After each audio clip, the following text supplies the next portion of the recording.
नमस्कार मित्रमैत्रिणी, स्वागत आहे तुमचं आजच्या ब्लॉगमध्ये।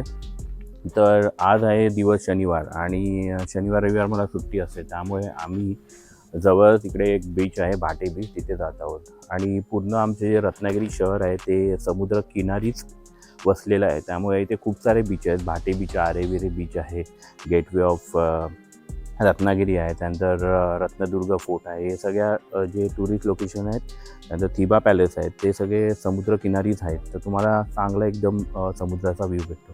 तर आज आम्ही लोकेशन चूज केलं आहे ते भाटे बीच आहे। तर आता मी आणि पप्पा चाललेलो आहोत भाटे बीचला। तर तुम्हाला भाटे बीचसाठी कसं जायचं आणि कसं नाही ते मी आजच्या व्हिडिओमध्ये तुम्हाला सांगणार आहे। आता आपण आलेलो आहोत रत्नागिरी सिटीमध्ये। तर हा तुम्ही समोर पाहू शकताय, हा रत्नागिरीचा मेन रोड आहे जो सिटीला कनेक्ट करतो। जर तुम्ही रेल्वे स्टेशन पासून येत असाल तर रेल्वे स्टेशन पासून राईट घ्यायचं आहे तुम्हाला। राईट घेतल्यावर तुम्हाला JK फाईल्सचं ऑफिस भेटेल। JK फाईल्स नंतर तुम्हाला साल्वी स्टॉप लागेल, त्यानंतर तुम्हाला मारुती मंदिर लागेल आणि मारुती मंदिर झाल्यावर तुम्हाला हा असा एक रोड दिसेल, असं सिंपल। त्यानंतर रोडवर सरळ सरळ चालतच राहायचं आहे, कुठेच लेफ्ट किंवा राईट टर्न घ्यायचं नाही आहे हा मेन ह्याच्यावर रोडवर। तर पुढे गेलात की तुम्हाला कलेक्टर ऑफिस दिसेल बेसिकली। इथे तुम्हाला समोरच दिसतंय बघा, समोरच तुम्हाला कलेक्टर ऑफिस दिसेल। हे कलेक्टर ऑफिस आहे, इथे स्तंभ आहे, एक स्तंभ। तर ह्या स्तंभच्या वरून तुम्हाला लेफ्ट टर्ननी आतमध्ये यायचंय, तुम्हाला आतमध्ये यायचंय, फक्त आतमध्ये यायचंय लेफ्ट टर्ननी। तर हा डायरेक्टली रोड तुम्हाला भाटे बीचकडे घेऊन जातो। तर तुम्हाला ऑटो रिक्षा पण भेटून जातात। जर तुम्ही या मेन एंट्रन्स मध्ये आलात तर तुम्हाला ऑटो रिक्षा पण भेटून जातात इथे खूप सारे। त्या रोडनी सरळ आल्यावर सरळच आहे, कुठे लेफ्ट किंवा राईट तुम्हाला घ्यायचं नाही आहे। तर एकदम इथे तुम्हाला बोर्डिंग्स पण दिसत आहेत की भाटे बीचला जाण्याचे मार्गदर्शन पण इथे दाखवलेलं आहे तुम्हाला। हे बघा, इथे समोर होर्डिंग आहे, तुम्ही बघू शकता समोर रत्नागिरी जिल्हा न्यायालय, त्यानंतर पावस असं समोर होर्डिंग दिलेलं आहे। तर तिथेच त्या रोडनी आपल्याला सरळ जायचं आहे। तर आता आपल्याला ब्रिज, तुम्हाला नंतर एक ब्रिज लागेल। तर हा बघा, हा बीच आहे, या बीचला भाटे बीचचा जाणारा बीच म्हणतात आणि इथे तुम्ही थांबून फोटो वगैरे पण असे क्लिक करू शकता। आता सनसेटचा टायमिंग झालेला आहे, हा बघा सनसेट एकदम चांगला दिसतोय, समोरच आहे आणि इकडे आतमधून एंट्रन्स गेलेला आहे। तर ह्या एंट्रन्सने तुम्हाला राईड घ्यायचा आहे भाटे बीचसाठी। हा बघा, इथून आतमध्ये गेल्यावर हा मेन एंट्रन्स, छोटासा नॅरो रोड आहे एकदम। तर पार्किंगची पण तुम्हाला उत्तम अशी सोय दिलेली आहे गव्हर्नमेंटने। तर इथे तुम्ही तुमची गाडी वगैरे पार्क करू शकता सुंदर रीतीने, एकदम खूप सारी मोठी पार्किंग आहे अवेलेबल, तुम्हाला भेटून जाते। तर इथे पब्लिक शौचालय आहे समोर।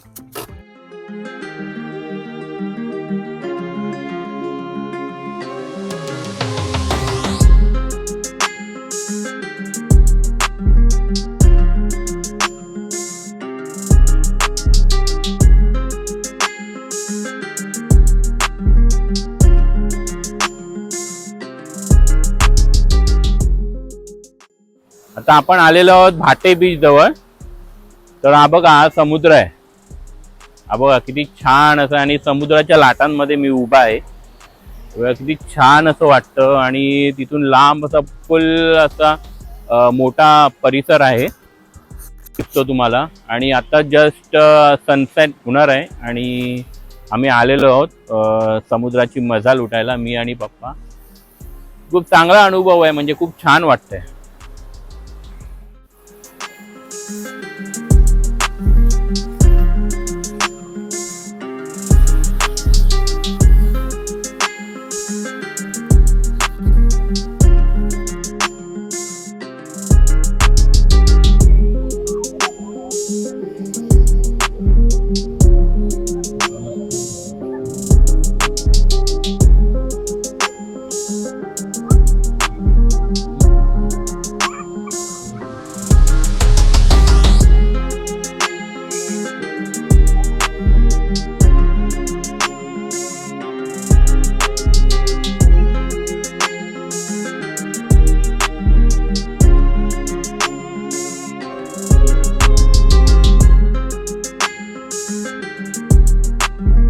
भाटे बीचमध्ये मुलांना खेळण्यासाठी हे बघा एवढे सारे ॲक्टिव्हिटीज आहेत जे तुम्ही करू शकता.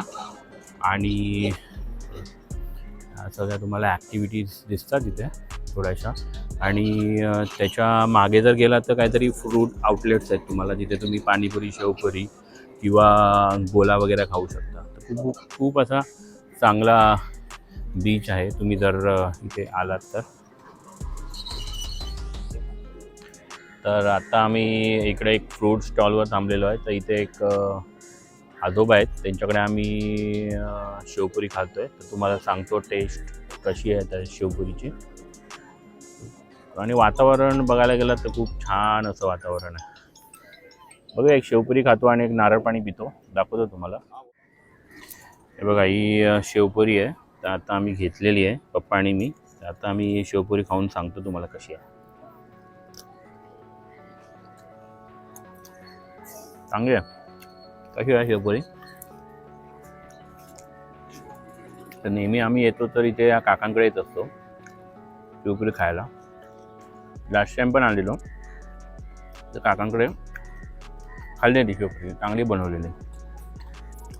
तुम्ही पण या काकांकडे शेवपुरी खायला कधी भाटे बीचला आलात.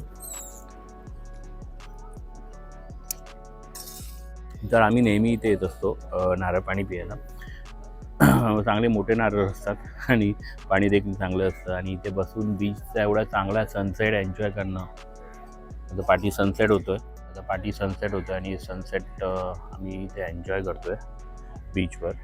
आणि बीचवर या गर्दी पण खूप कमी असते. सॅटर्डे आहे आज आणि बीचवर खूप कमी प्रमाणामध्ये गर्दी आहे. मुंबईच्या बीचला खूप क्राऊडेड असतं, त्याला गोंधळ असतो, ते इथे नाही आहे. त्यामुळे मी मुंबईमध्ये राहत असलो तरी मुंबईच्या बीचवर मी कधी खूप कमी जात असतो. एकदम मला वाटतं 2 वर्षापूर्वी मुंबईच्या बीचवर गेलेलो. तर इथे जेव्हा कधी मी रत्नागिरीला येतो तर नेहमी बीचवर येतोच, भाटे बीचवर, आणि असं सनसेट एन्जॉय करतो.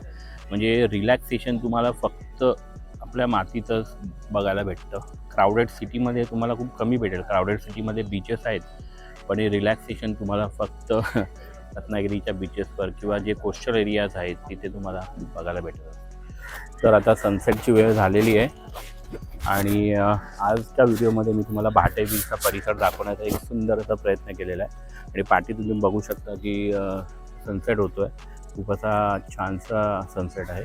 आणि आजचा व्हिडिओ जर तुम्हाला माझा आवडला असेल तर प्लीज आमच्या व्हिडिओला लाईक करा आणि आमच्या चॅनलला सबस्क्राईब करा. जय हिंद, जय महाराष्ट्र.